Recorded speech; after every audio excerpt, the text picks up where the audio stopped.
Halo brother, ketemu lagi bersama saya Bang Rama Channel. Apa kabar semua? Semoga sehat selalu ya bagi yang menonton channel kita. Sepekan lebih kita sudah lama nggak upload video berhubung karena kita lagi banyak kesibukan.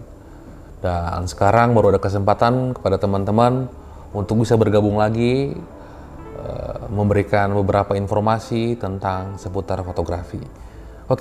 Baik. Sekarang kita membahas tentang bagaimana cara memilih kamera sesuai dengan kebutuhan. Ada beberapa yang inbox kita di Facebook dan di Instagram. Artinya mereka bertanya bagaimana caranya memilih kamera sesuai dengan kebutuhan masing-masing. Baik, yang pertama, ketika kita memilih kamera itu, ada beberapa hal pertimbangan yang sangat-sangat signifikan sekali. Pertama, kita membeli kamera yang harus kita perhatikan adalah pertama, kebutuhannya untuk apa? Contoh, sekedar hobi atau profesi, dan atau juga contohnya lebih ke freelance, dan yang terakhir hanya sebatas keinginan. Artinya ya sebatas keinginan ini dia ingin membeli, ya udah, ketika dia sudah membeli, dia sudah puas menggunakannya sebentar, ya udah didiamkan aja. Jadi itu pengalaman juga sebelumnya. Di sini kita memberikan range harga ya, bukan dalam arti kita di sini memberikan tipe produknya apa, kameranya apa. Jadi teman-teman bisa memperkirakan atau nanti kita kasih di deskripsi semacam diskusi bagi teman-teman yang ingin membeli kamera sesuai dengan range harganya atau tipe-tipe kamera yang sesuai nanti kebutuhan teman-teman semua. Nah, jadi di sini hanya kami membahas tentang harga, range harga, jadi bisa disimpulkan nanti sendiri masing-masing di situ. Baik. Yang pertama tentang hobi tadi. Hobi terbagi dua, ada yang memang hobi hanya sebatas hobi untuk foto-foto keluarga, family, dan ada juga yang memang ingin menekuni, contohnya lebih ke foto landscape, lebih ke foto traveling, atau dan lain-lain sebagainya. Nah, jadi kalau memang hanya sebatas hobi untuk biasa, ya tentu range harganya itu sekitar 5 juta atau 6 juta.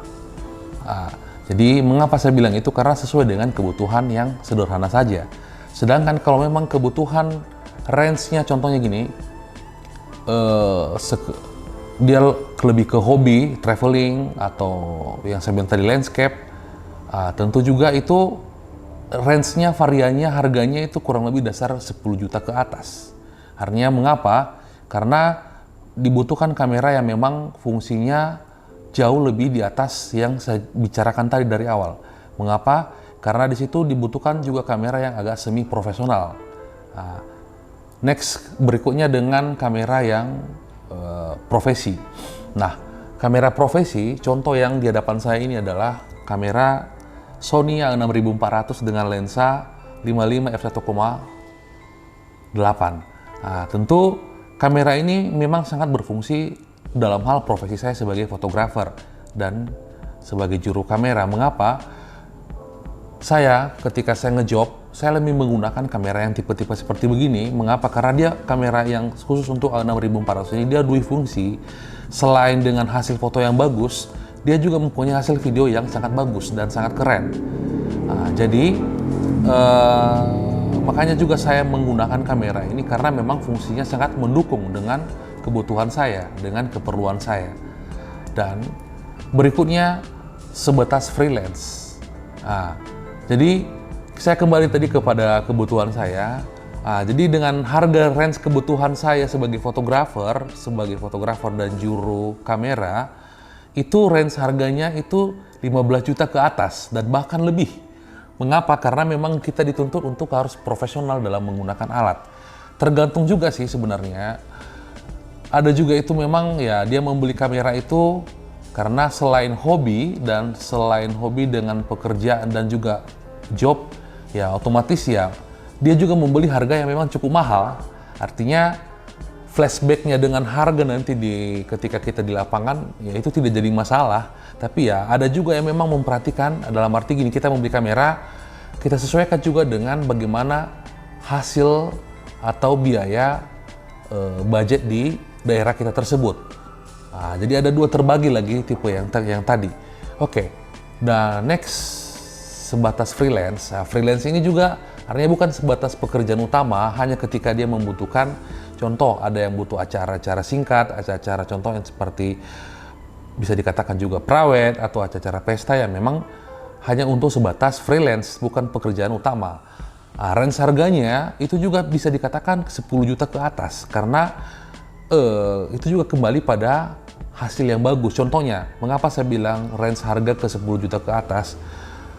Dia membutuhkan juga harus kamera yang memang semi profesional.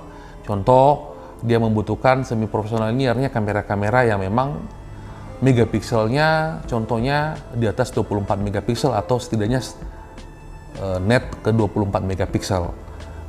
Dan bisa lebihnya juga lebih tajam. Jadi ya itu juga sangat berpengaruh. Dan bisa juga harganya juga di bawah harga segitu. Artinya tergantung bagaimana situasi kita berada saat itu. Artinya lokasi kita nge-shoot atau lokasi kita ngambil acara. Jadi ya kita tentukan, kita disepakati bagaimana range harga sesuai dengan kebutuhannya.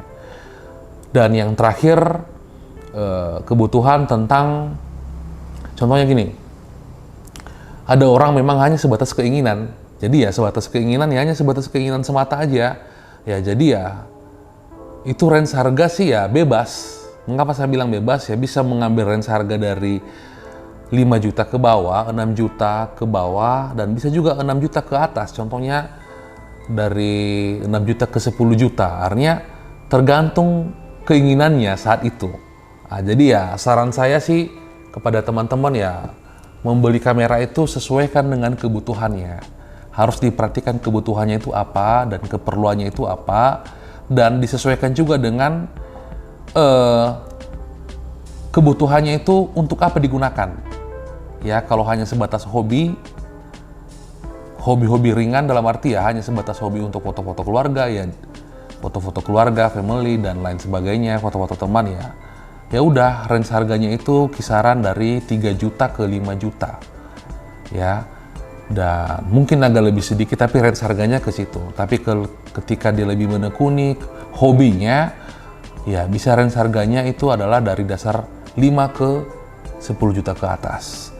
Next, cara kita membeli kamera, artinya gini, kita sesuaikan juga dengan kebutuhan budget kita. Nah, ini yang paling penting, brother. Jadi sesuaikan dulu bagaimana kebutuhan budget kita. Apakah budget kita itu nilainya lebih besar? Jadi ya keinginan kita juga bisa kita sesuaikan dengan budget kita. Artinya jangan kita, contohnya gini, keinginan kita lebih tinggi daripada budget kita. Itu sah-sah saja sih. Artinya juga memacu kita untuk lebih mencari uang lagi agar kita bisa membeli kamera yang memang kita inginkan.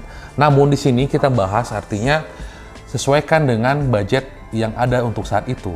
Nah, contohnya kita lagi membeli kamera ini yang kebutuhannya hanya sebatas hobi. Nah, jadi budget kita juga kisaran sekitar 3-4 juta. Bisa kita beli kamera di budget segitu. Artinya kalau memang tidak untuk dengan kamera yang baru, jadi solusinya dengan kamera yang bekas. Artinya kita juga bisa membelinya dengan sesuai dengan kebutuhan untuk saat itu. Artinya tidak harus mesti yang baru, dengan kamera yang bekas atau second juga bisa memenuhi kebutuhan kita. Nah, itu juga yang paling penting adalah yang kedua tadi adalah sesuaikan dengan budget yang ada saat itu juga atau saat ini. Yang berikutnya adalah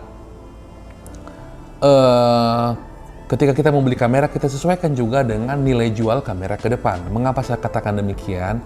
Jadi kamera ini jangan kita anggap sebagai barang mati. Artinya contoh ketika kita tidak menggunakan lagi, artinya kita bisa menjualnya kembali.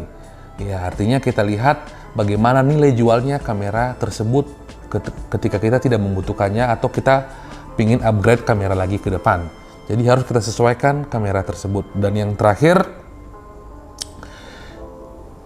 kita harus benar-benar selektif dalam memilih kamera. Ya, dalam memilih kamera harus benar-benar selektif. Pikirkan baik-baik terlebih dahulu, sesuaikan dengan kebutuhan, dan tidak salahnya juga ketika ingin membeli kamera, tidak salahnya untuk lebih nge-review apa yang memang ingin Anda beli sesuai dengan kebutuhan Anda. Dan kepada teman-teman yang pingin lagi lebih lanjut untuk mendapatkan info apa yang kamera yang cocok untuk teman-teman semua, jadi jangan lupa nanti diisi di kolom komentar, nanti kita buat ruang diskusi, nanti semua pertanyaan-pertanyaan teman-teman semua akan saya jawab di situ.